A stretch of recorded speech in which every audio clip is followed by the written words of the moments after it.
Just a couple bad weather fans representing New York, talking all things sports. Man, what could go wrong? We got Alex, who's a fan of the Knicks, and Mike of the Nets. The yin-yang of the tri-state, place your bets on the Yankees, Giants, Mets, or Jets. Yeah, you should listen if they're sparking your interest. If you made a vow to your team, don't break it. Bad weather fans is the relation.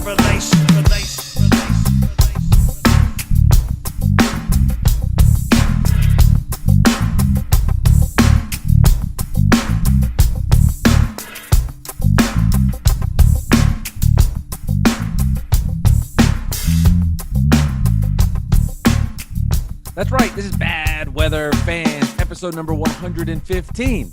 Mike Biseglia, Alex Benezowitz, and we got some breaking news regarding the Brooklyn Nets as Ben Simmons now, just moments ago, we found out will have back surgery. I want to say to everybody, we have a great guest coming on this episode of Bad Weather Fans, Gregg Giannotti. He's the co-host of Boomer and Geo on WFAN, their morning show here in New York. You can also see it on TV on CBS Sports Network. I do want to clarify here, so a couple of things. Greg, of course, is the number one Nets hater, I believe, out there, even more than Alex. And he dressed up as a leprechaun. The whole deal, we'll get into it. But I do want to make a note. We talked to Greg prior to the Ben Simmons news coming out. So when you listen to the interview, yeah, of course this happened. So when you listen to the interview and you hear the context of the conversation, and Greg has some really interesting points, poignant points about Ben Simmons, that all happens before the breaking news about Ben Simmons that we'll get into right now before the interview. So, Alex, with all of that said, all the paperwork out of the way, how are you? I'm good. I wasn't sure if I was going to be able to talk on this intro, but that's nice that you let me speak. That's great. We had to get the info out there. Give me a break. I'm just busting. But but what's good about the Geo interview is that he didn't talk a lot about Ben Simmons. It was mostly about the Nets overall and Knicks and his thoughts on the Knicks. So you guys will still enjoy that interview, even though the Ben Simmons news happened, of course, like an hour after we recorded. There hasn't been NBA news in weeks, and that happens, but it's okay. Yeah, but I'm doing well, and Mike, I'm doing well. How are you? Yeah, I'm good. So Ben Simmons is out. The funny thing is, and I've talked about this a little bit, I've alluded to it, but so Ben Simmons is out. He's getting surgery. He has got a herniated disc in his back. I've been out. If you've noticed during these episodes on the video, like I'm moving and jittering all around. I've got a herniated disc at the bottom of my neck, the C6, C7, and I'm in physical therapy for it.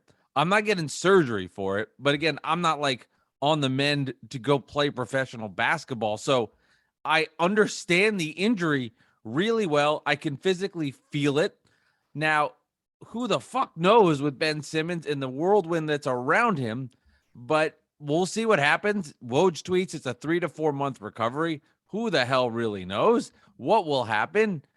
And away we go. More net drama when there didn't need to be. And I was over this and through it, and we're back at it. Right. And people can't say Ben Simmons is making it up anymore. You don't get back surgery because you're scared to play basketball. I mean, if you do, then he's got way deeper problems than being a little nervous to come to court. Yeah, I don't know if anybody goes that way, don't, because it's just silly, because you don't get back surgery because you're scared to play basketball. You might get a foot surgery. You might, twist your ankle and say your foot hurts a little more than it does, but you're not going to get full on back surgery. That's some serious stuff. So don't do that. Oh, people. Yeah, no, I mean, I think more of it is now like, how does he recover post back surgery? What is he like as a player after that?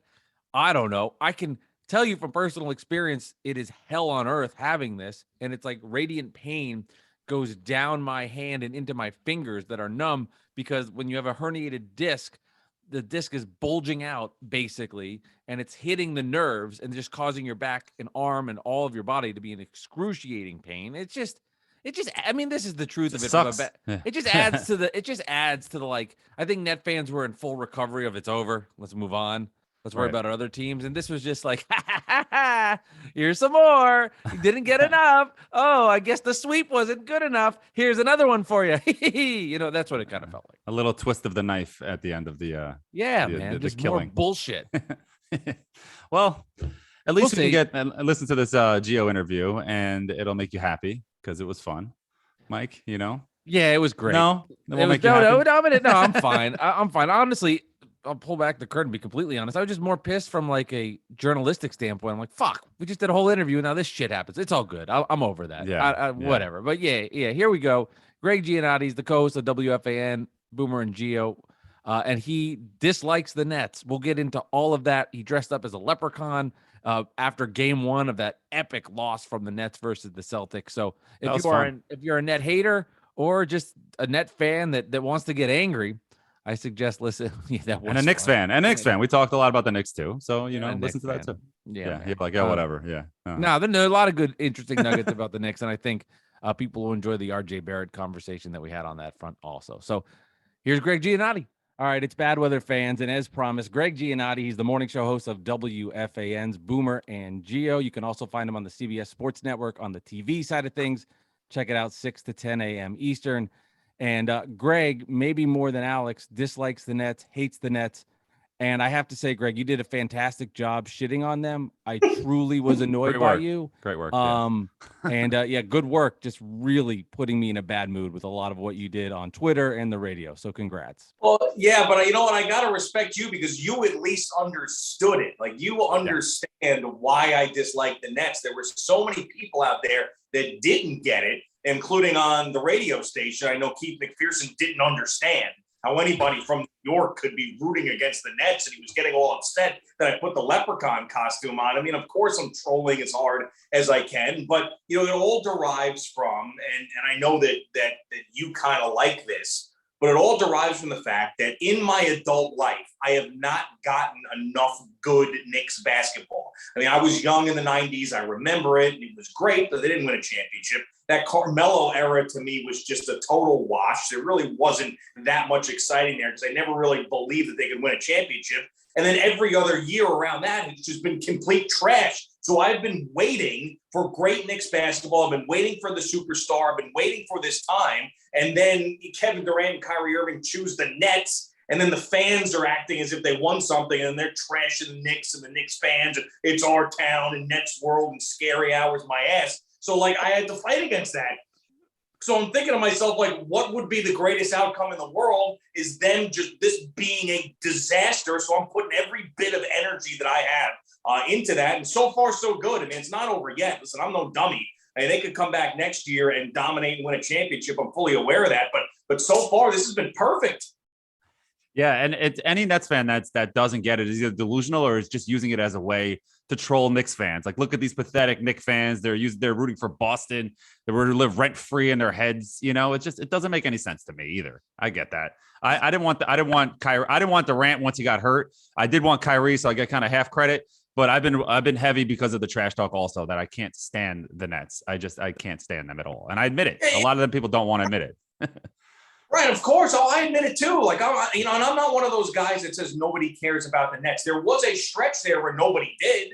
I mean, when they were playing well with some of the younger players and Kenny Atkinson and the Karis LeVert, Spencer Dinwiddie Nets, nobody really cared about that team, even when they were building. But I do care about them. I care about them enough that I want the worst possible outcome for them every single time that they step on the court. And I'm not afraid to say that. And they may go back to irrelevance. There could be a point in the near future where, those superstars go away and they go back to irrelevance. But right now, that's not the case. And I don't want to see Net fans celebrate a championship in the city that the Knicks own. I just don't want to see that.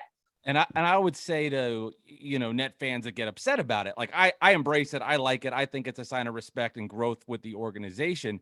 If you're a Mets fan, and the Nets aren't the Yankees, I don't want to make that comparison. But when the Yankees lose, every Met fan has the celebration tactic. You're excited about it. Yankees elimination day. So this idea that two teams in the same city you have to like the other one is absurd. Yankee Mets are in different divisions. And then you look at the Knicks and Nets are in the same division. I don't know how anybody that was a Knick or a Net fan in their right mind would want the other team to win, even if it is someone like the Celtics who both franchises mutually dislike. Yeah, of course. And, I really don't have that hatred for the Celtics that I would maybe Miami or Indiana or franchises like that.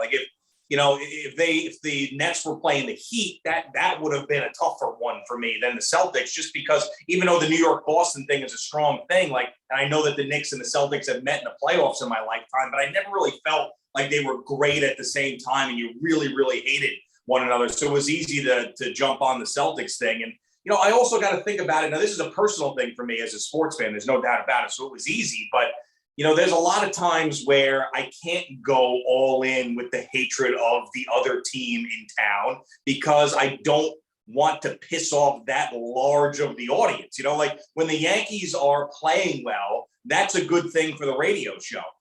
Whereas I know most of our audience is Knicks fans. Now, obviously the fan base of the Nets is growing. There's a lot of young people who are into it, and Durant and Kyrie are going to do that. But I know if I'm going all in on the Nets hate, that most of that is going to be reciprocated back to me like, that guy, I'm with him. I know exactly what he's talking about. And then there's the small vocal Nets fans that obviously are really pissed off about it. But I have to say there was more of them than I thought there was going to be that were getting pissed off about it. So good for you guys.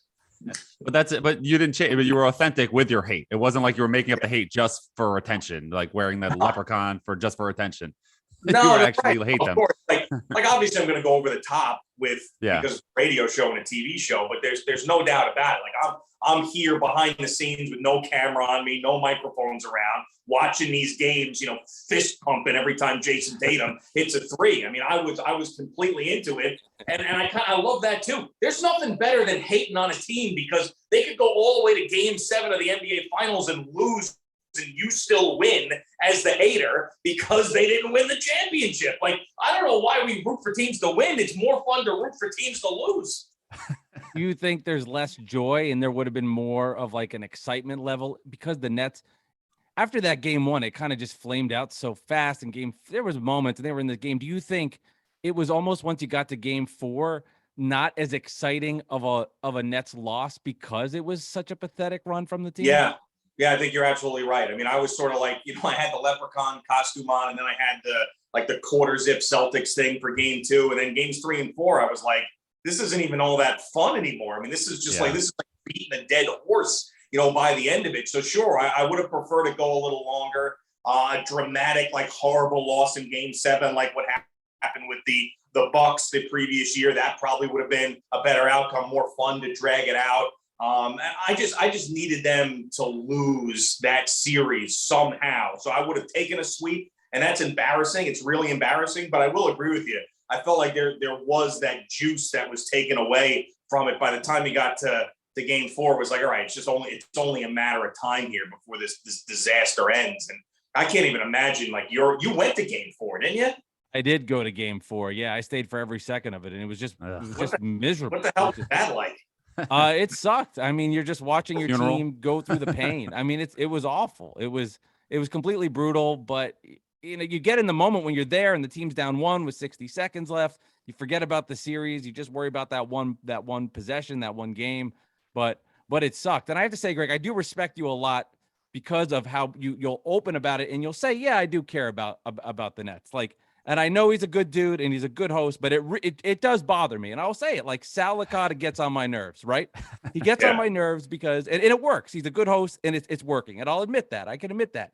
But it annoys me because he'll say nobody cares about the Nets, but then go on rants about how bad they are and how much joy it gives him. And I don't think both can't be true. If you're going to give effort and say how much you dislike them, then they did take part of the territory. Not all of it. I get it. The Knicks are the bigger team here, but that it doesn't mean that it's the status quo of what it was, let's say, when the Nets were back in Jersey. Oh, absolutely. I mean, they matter in a big way. I mean, I was as into this story as really any sports story throughout the last year and a half. I mean, I'm kind of bummed that it's gone in a way. I mean, I definitely didn't want them to win that series, but I'm bummed out that I don't have that emotion. I mean, I'm trying to think the last time that I was that into an outcome of a series. And last year was a little bit different. It was weird. Last year with the Nets was strange. All the injuries. This year was strange too, but I felt once Harden was gone and that problem was sort of solved and Kevin Durant and Kyrie Irving were healthy, I was like, man, this team could really could really do something. So this is the first time I could really root against them being healthy. And I'm totally into it, totally passionate about it. But you're right. I mean, Sal put on a Celtics jersey as well. I mean, you're right. Those two things can exist.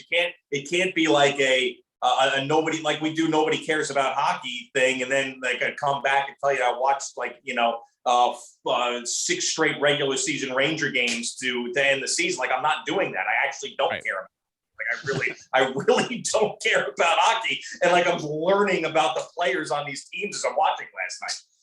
Yeah, and with the Celtics, as a Knicks fan, rooting for the Celtics in this series, it wasn't like I was rooting for Pierce and Garnett. I wouldn't be able to do that. That would be tough. And I don't know if I could put on a Celtics jersey, but it wasn't like that. Tatum and Jaylen Brown, Marcus, they've done nothing to me. We actually beat them this year a couple times with that RJ game winner and a few times.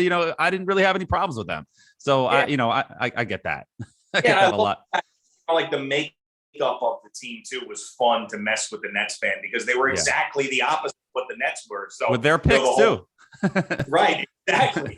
Yeah. Knowing the whole team effect and leaders and ball movement and defense and the fact that, their coach came from the Nets. I mean, it really was a perfect mix of everything. They were the perfect opponent to dismantle the Nets in the way that they did. And listen, I'm not going to root for them. Everybody's saying to me now, oh, your Celtics lost game 1. Listen, I'm off the Celtics now. Obviously, I don't care anymore about them, but I am interested to see how well they do in the postseason to see if they can keep it up because they were a fun team to watch in that series. There's no doubt about it. Do you think the high of the Nets losing would be greater than the high of a Knicks? I don't want to say championship, but do you think of the high of a Knicks first round series win? Yeah, no way championship. Championship would be because I was 4 when the Mets won in '86. I haven't seen the Minnesota Vikings win. I have not seen the New York Knicks win. So any one of my teams winning a championship would be the ultimate. But yeah, I will say that the Nets losing this series and getting swept by the Celtics made me feel better than if the Knicks would have beaten the Hawks last year. I will say that because I didn't think the Knicks were really going anywhere. And going into this series and going into this playoffs, there was still a chance that the Nets could win a title.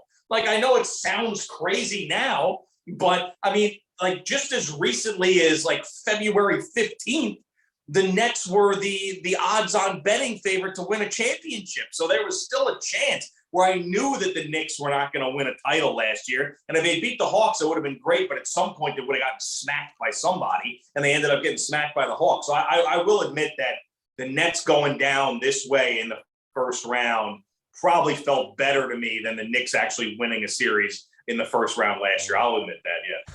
Yeah, I can't go that far, but I feel you.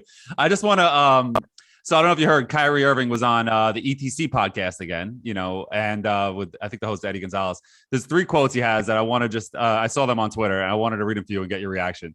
So he goes, I feel like I represent the mastery of basketball. I feel like I deserve to be on that top 75 list, and simply because I'm part of a revolution of this game. And then he goes on later on, it goes about how he wasn't expecting to play at all when he got to training camp and there was no plan or vision to play. He goes, it's just life of a martyr, bro.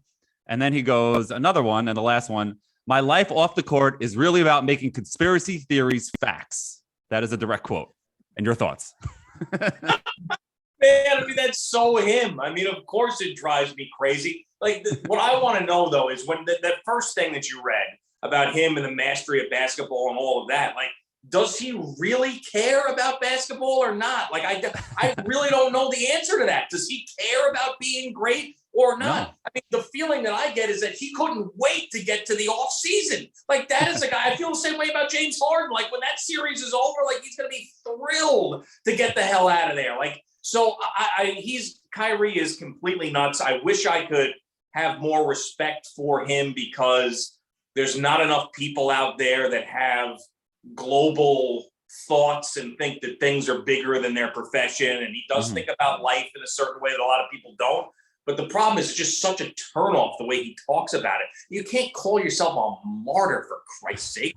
I mean, that's taking it to a whole different level, for crying out loud. I mean, thank God I don't have to root for him and defend him because that's got to be exhausting, Mike Biseglia. Yeah, it is exhausting, Gregg Giannotti. I will admit that. But I mean, I'll be honest, when his guys are on my team, you find ways to root for them. Obviously, there's things that are inexcusable in life and all that shit. But when it's just some of this stuff, you find ways to root for them. You get in your bubble, right?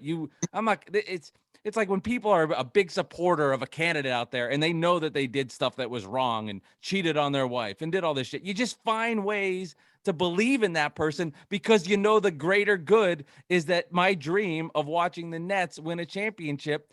I'll go out there and then, yeah, Kevin Durant's misrepresented. Yeah, Kyrie Irving, fuck it. The earth's flat. You just go along with it. You have to, but it is exhausting. I mean, there was part of me, Greg, when this season ended and I've been like, this is kind of nice. Like, I don't have to deal with the day-to-day crap of this team, and I don't have to deal with that, which is a bad sign, but it was kind of nice to not have to worry about them anymore. Yeah, like after game one, as well as he played, I mean, that was this is why we deal with all of his bullshit moment. Like, and then obviously you lose the game, but like in the middle of that, when he's dominating that basketball game, that was like to see, I mean, when you put up with all of this stuff and this is what you get. I've been there before. Like I remember defending Randy Moss. He ran over a traffic cop in Minneapolis, and I was like, she deserved it. She got in the way. She should have never stepped in front of his car. I look back on this now and how silly it is. But yeah, I mean, I've defended really bad dudes in the past. And not that the moon in Green Bay, when he mooned everybody in Green Bay, or the fake moon. Right. Like, next time I'm going to shake my dick at him. And I was like, that's right. He's going to shake his dick at all you people, and you're going to love it. Yeah, I mean, listen, I've defended some bad guys. I mean, Kyrie, I don't know if he's so much like a bad guy. He's just completely out there. And that would be the thing that scares me about the future of the Nets is, first of all, his knees. The fact that, he didn't play a full season this year. Obviously, we know why. We don't need to get into it. But, like, if he ends up playing, like, more of a full regular season, which they're going to need next year to figure out who the hell they are going into the playoffs, they're going to worry about his health. And I just worry about, too, like, people forget because all the vaccine stuff this year, that the year prior, he just disappeared for no reason, never gave anybody an answer. So, like, something's going to happen next year with this guy. We don't know exactly what it is. It's either going to be an injury or he's just going to poof, disappear, and nobody's going to find him for 2 months. Go ahead, Mike. No, there is a lot of that with him. You know that there's going to be something next season. You hit on it, Greg. I mean, this team needs to take the regular season seriously. They need to get into it and understand that this means something so they can gear up for the playoffs. And I think a little of it's misrepresented because, yeah, Kyrie missed half the season, but it was because of this loophole rule with the vaccine. Okay, Kevin Durant got hurt, and then it spiraled into James Harden wanting to be traded. So I don't think the Nets didn't take this regular season completely not seriously, but there has to be a different level of detail and understanding going into next year that they really got to ramp this up and to give them a chance in the playoffs because they're not talented enough as a group to just turn it on for the playoffs. No, of course. I mean, I also think, you see some of these good teams, they know when they have to turn it on. Now, I know we saw occasionally the Nets, like, that game against Philadelphia, but that was where James Harden was still there, though, at that point. But, like, there's been times where, like, they turned it on. But if you look at the best teams, like, they know, like, Christmas Day, they play a little bit harder. Like, when they play a team that's at the top of the conference, they play a little bit harder. Like, there's defense occasionally in those games. And you didn't see enough of that from the Nets. And there were reasons why. But, I don't know. I go back and forth on whether or not the NBA regular season matters or not. Like, a lot of the time, like, it doesn't mean a thing. But then you see what happened to the Nets, and you saw how the Celtics gradually got better from January on, and then you really can't tell me that the regular season doesn't matter at all. So it's a tricky thing, but you got to get, like, Kevin Durant. Kevin Durant you don't have to worry about, but you got to get Kyrie focused for an extended period of time. And is that actually possible? I mean, that's a real question. I mean, can he be focused from January to the end of the season, or even let's just say February or March into the playoffs? Can he have that level of focus that you need to be great anymore? I don't know. And Stephen A. Smith, people get on him a lot, and I do too, but he made a great point. He said, when Russia invaded Ukraine, I didn't know if Kyrie was going to show up for work.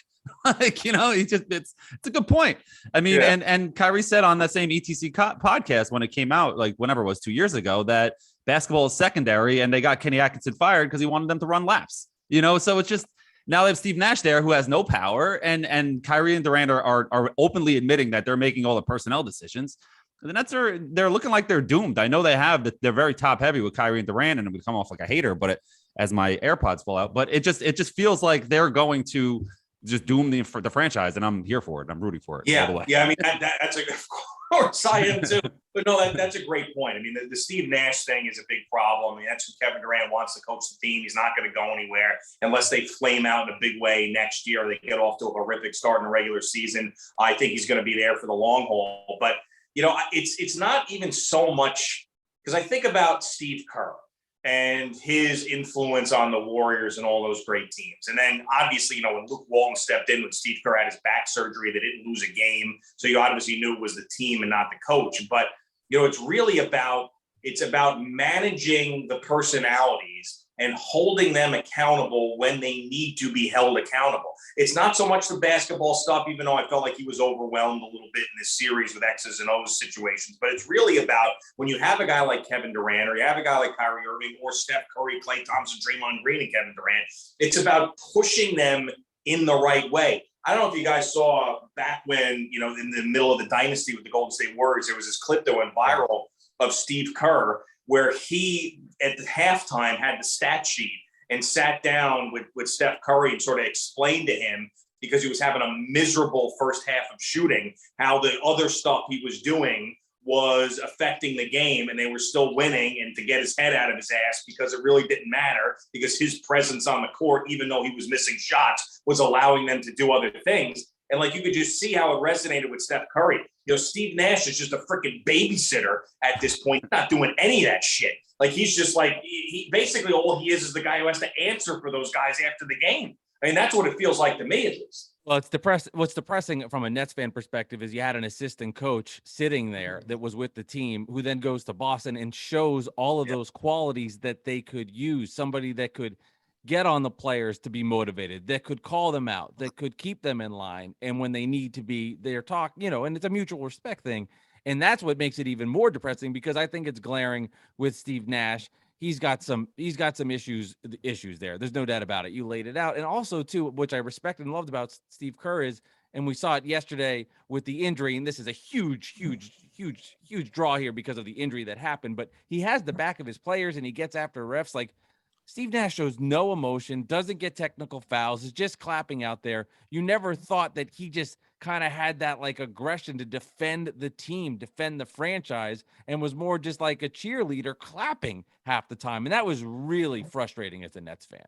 Yeah, I mean, I really think that he feels like he cannot push it with those guys because he doesn't want to upset the apple cart. And in doing that and being passive and docile in the way that he is hurting the team in a big way. I don't know if you can get that back either. I mean, that's another one of those things where is Steve Nash going to come in in the history of coaches? There's only one example I can remember, at least locally. I mean, there might be another one where a guy completely did a 180 and came in and it changed the team around and they went and won a championship. And that was Tom Coughlin with the Giants from 2006 to 2007.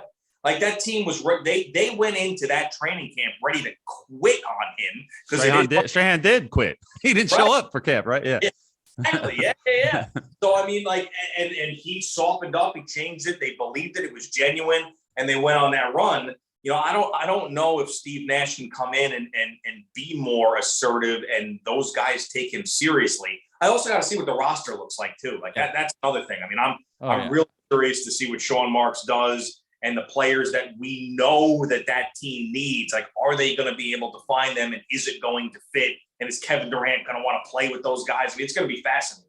And as bad as the trade has been for the Nets, because Ben Simmons didn't see a second on the court. I mean, James Harden is proving he might be cooked, and you can't give him $50 million a year for the performance that he's giving you in the playoffs. At least with Ben, there's a lot of shit going on, and who knows where it could go. But at 25, and the way he fits in with Irving and Durant, at least I feel from that trade, it gives a little glimmer of hope. If he could figure this out with these guys, that's a third star that really could work. Yeah, I mean, and this is from a truly independent standpoint. I don't know. I really don't believe that Ben Simmons is going to play again.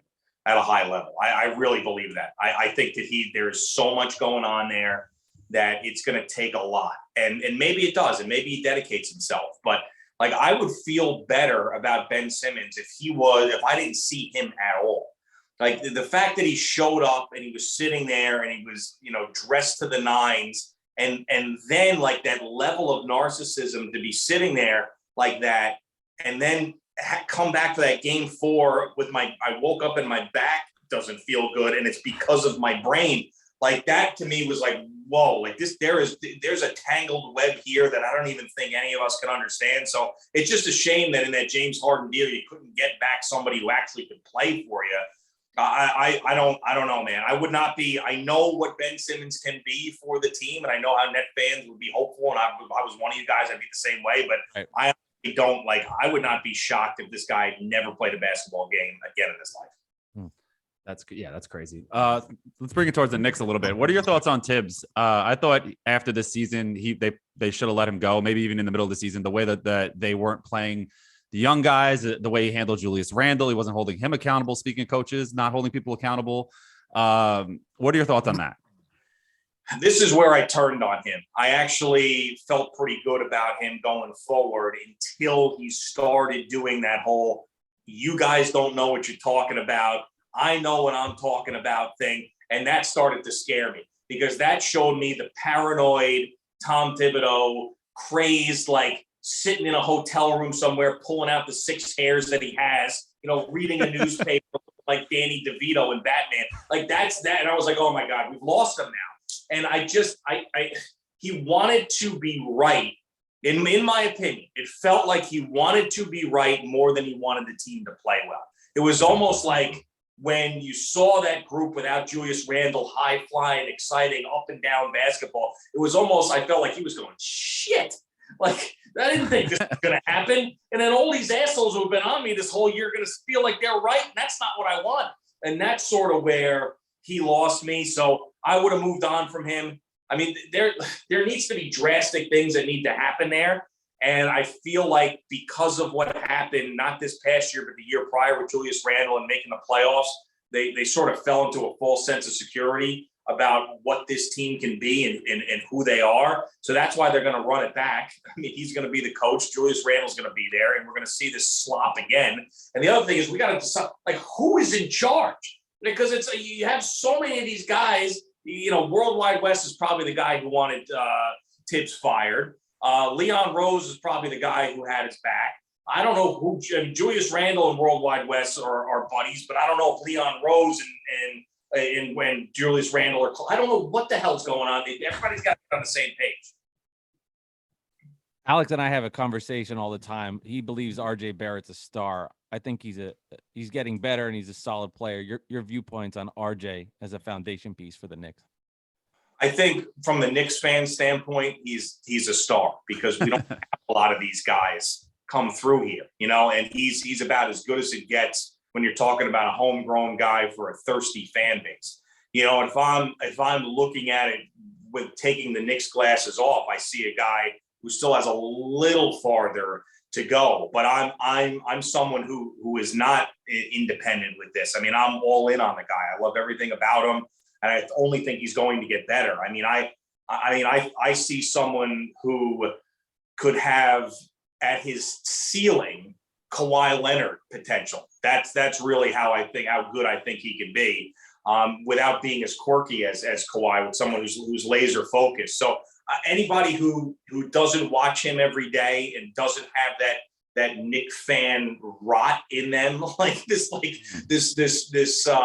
all these years of torture that we have, I can understand them wanting to see more from him. But if we're not, think about this, as Knicks fans and the bullshit that we have eaten for years and years and years, if we're not all in on that guy, then what are we doing? We have to be. You can't doubt that guy. There isn't a damn thing about him that you could say negative. So I'm excited to see him grow and blossom into someone whose number is hanging in the rafters at some point. Yeah, they have to get rid of Julius Randle, but it's been scaring me that they won't. And that's scary to every Knicks fan. And real quick, the one big decision I have to make this offseason is Mitchell Robinson. Would you bring him back and extend him, or would you let him walk? and see what you can do. Is Julius Randle 100% coming back? I mean, for me, I wouldn't, but I don't know with this team. You never know with the Knicks. I don't know how they bring him back after everything that happened, and the fan base hates him. I don't get it. I mean, I kind of feel, those two decisions shouldn't be tied together, but I feel like I would bring him back. I would bring him back because he's one of those guys that is frustrating at times. He's hot and cold. You feel like he could be an injury waiting to happen. But I also think he's one of those guys that if we take him off the roster, we're going to be talking about how we miss that type of player. And replacing him might be difficult. So, it feels like you could easily replace him, but I would be careful with that. And he's also another one of these guys you don't have to worry about so much. Like, he's not a knucklehead. I really feel like he wants to be here. So I would keep him. I wouldn't be opposed to like a full blown, like, let's tear this thing down outside of Obi and RJ Barrett and some of the younger guys, and Mitchell Robinson might be a part of that thing. But I would, it's not an easy decision, but I would bring him back. I feel like we would miss him. So we agree. Yeah. And Knicks fans are getting too excited about Jericho Sims at the end of the season to be like, he's good, but Right. That was right. And then that was more of everybody was playing well at that point. He happened to be on the court, and his athleticism is impressive, but one of those guys, you might see him too much and then realize you don't want to see him at all. But yeah, I would bring Mitchell Robinson back. I just happen to like the guy too. I think he's funny. I remember when he was busting Mark Berman's balls in a post game conference. I love the guy's personality, and I love the energy he plays with. Gregg Giannotti, WFAN co-host with Boomer and Gio on the Fan. Greg, thank you for coming on Bad Weather Fans, talking a little Knicks, shitting on the Nets, and maybe we'll do this again Nets year when the Brooklyn Nets have a championship. Probably not. I'll probably be depressed and crying somewhere. Is that their slogan now? Like, there's always next year? I just made that up. I was like, I said that by accident. I wanted to say next year, and Nets slipped out. Maybe I should coin that. Try to make money. Hashtag it. Yeah, right. There's always Nets year, fans, with Kyrie and Durant. Hopefully look at that. Beautiful. Well, listen, guys, it was my pleasure. Keep up the great work. I enjoy what you do, and call me anytime. Thank you, Greg, for coming on Bad Weather Fans. Also, interesting conversation he had, as he pointed out, Alex, about Ben Simmons, thinking this guy's just going to have issues and more of them for the Nets. Well, Greg, unless you had some text from Woj that came in or Shams, he was spot on the money. But interesting enough, on the Knicks side, I thought what Greg said when I asked him about RJ Barrett being a star, I thought was kind of like an interesting compromise to our conversation that we've had in the past, Alex, on episode 109.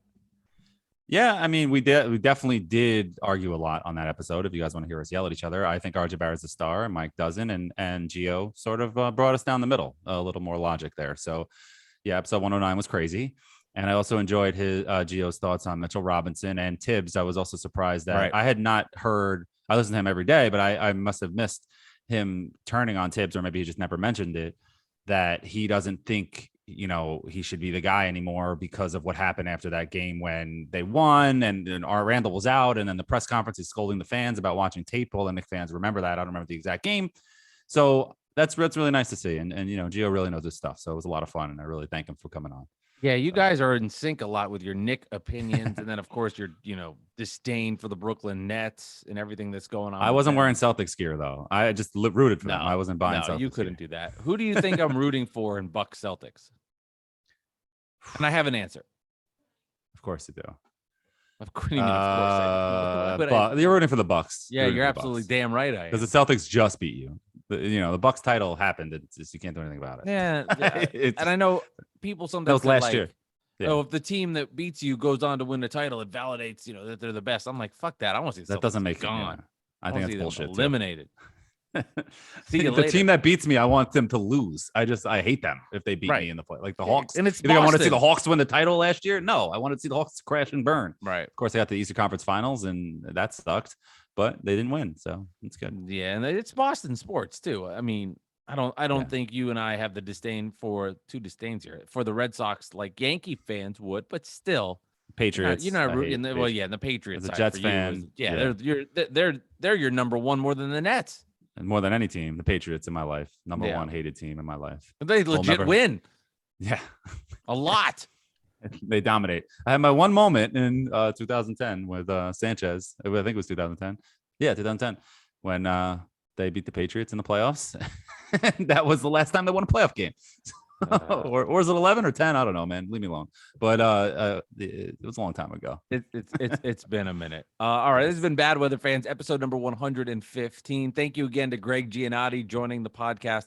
And the breaking news that happened moments ago: Ben Simmons getting back surgery, herniated disc on his back, will be out 3 to 4 months. But the Nets expect, according to Woj, who's their puppet and their voice, he'll be back with you hate Woj now, huh? I don't hate Woj, but you have to take it with a grain of salt, right? You have to understand where it's coming from. So you're a big Shams guy now. Shams is I don't know. I booked Sham once. Is it Shams or Shams? Shams Charania. Shams. I always say Shams. I had him on Zach Gelb show once. He was solid. Yeah. Woj never responded. Woj used to come on Joe and Evan before he got to ESPN. He's a Jersey guy. Yeah, that makes sense. He is. So he knows the neighborhood. And like Ian Rappaport. Ian Rappaport comes on, and he knows how big of a deal the fan is locally. Yeah, exactly. All right, Alex. Episode 115. More shit on the Nets. The offseason continues. I will talk to you later. See ya.